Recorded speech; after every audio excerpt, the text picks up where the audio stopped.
Au Palais des Congrès de Cotonou le 22 octobre 2010, la première sortie du Front de défense de la démocratie, FDD, a pris des allures de conférence des forces vives de la nation et pour cause, les personnalités et institutions représentées étaient nombreuses et diversifiées.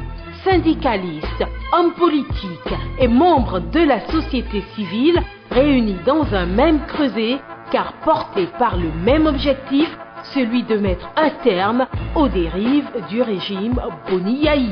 L'interdiction des marches, l'interdiction des manifestations, notamment celle du 12 dernier, a conduit tous ceux qui ont quelque chose de démocrate dans le sang, ceux qui ont de l'amour propre pour leur pays, à se retrouver donc ensemble pour dire il faut barrer la route aux dérives fascistes et dictatoriales de Yayi Boni.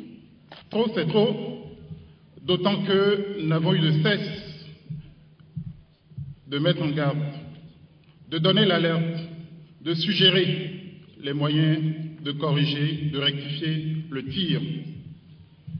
Et puisqu'on ne veut que nous violenter, nous mépriser, nous réduire au silence, nous avons décidé de dire non.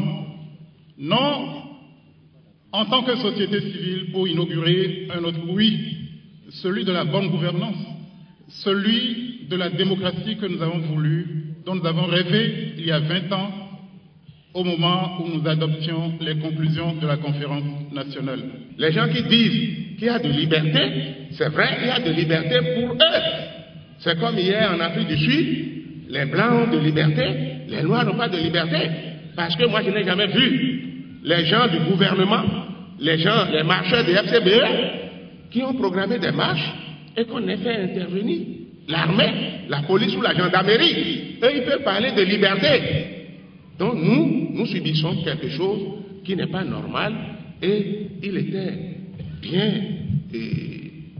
normal que nous nous retrouvions avec toutes les forces. Notre pays est dans une crise morale avancée causée par des années de frustration aggravée par le pouvoir dit du changement. Aujourd'hui, toutes les forces patriotiques se lèvent. C'est de la force conjuguée des travailleurs et des peuples au pouvoir que viendra le salut. Alors, levons-nous pour barrer la route à tous ceux qui tentent ou tenteront de toucher à nos libertés. On sait quand ça commence, on ne sait jamais quand ça finit. Et c'est pour cela que nous devons tout faire pour qu'on respecte nos libertés. Liberté de parler, liberté de bouger, liberté de réunion, toutes les libertés possibles. Marcher, aller, venir. Sans ça, s'il n'y a pas ces libertés, nous ne pouvons même pas être dans cette salle aujourd'hui.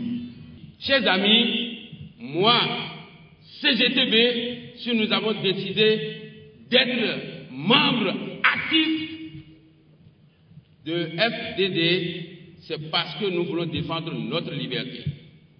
Liberté, rien que liberté, et nous avancerons. Je vous remercie. Le Front pour la défense de la démocratie au Bénin est invincible.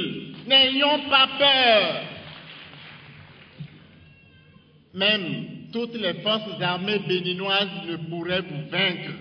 Et d'ailleurs, nous n'avons pas à avoir peur des forces armées béninoises. C'est une armée républicaine. C'est une armée qui vit dans le peuple. Elle n'acceptera pas de tirer sur nous. Le pays est dans le gouffre.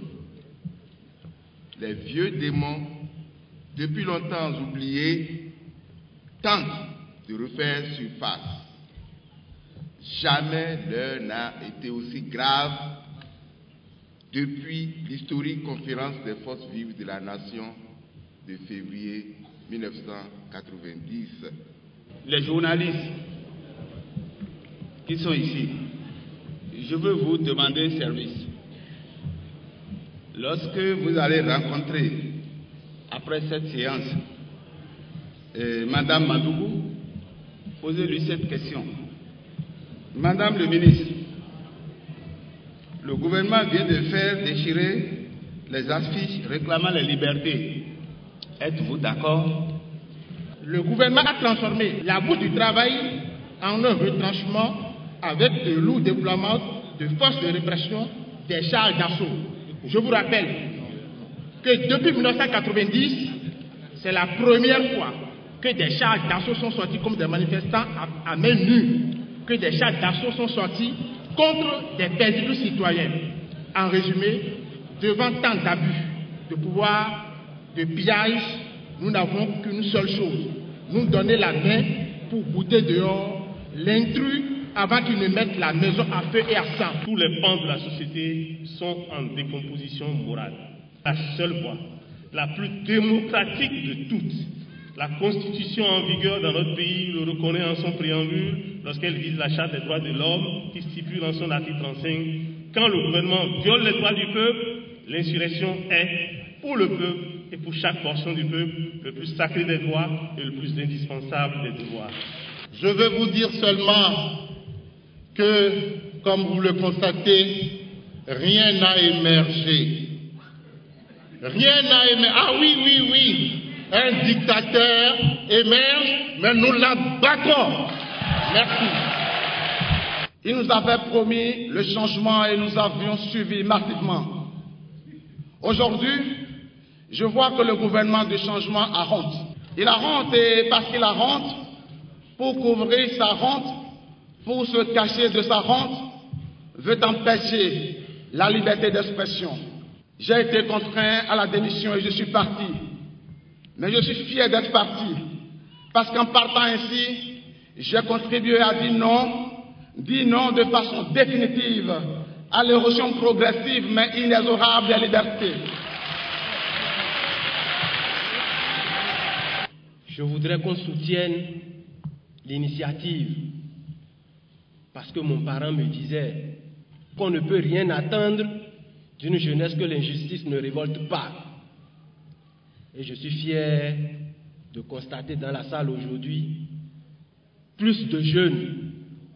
Alors nous soutenons l'action et plus jamais on ne nous empêchera de manifester au Bénin parce que notre constitution nous en donne le droit.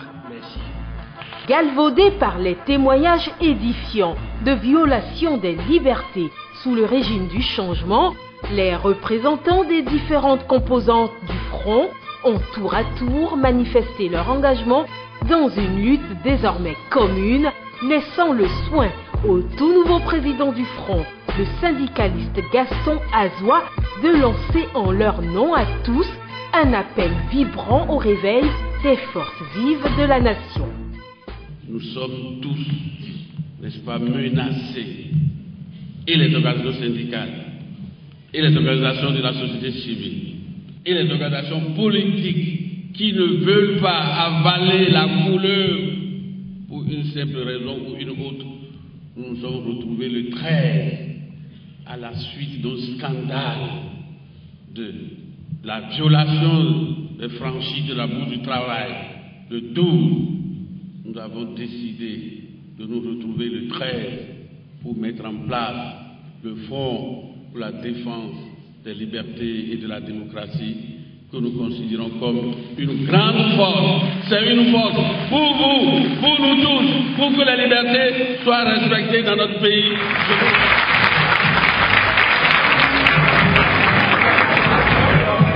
Et pour bien marquer leur détermination à œuvrer ensemble, les partis présentes ont paraphé les actes de constitution du front, mettant du coup en selle un processus de protestation politique qui n'a d'égal que celui de 1989 qui s'est soldé par le renouveau démocratique.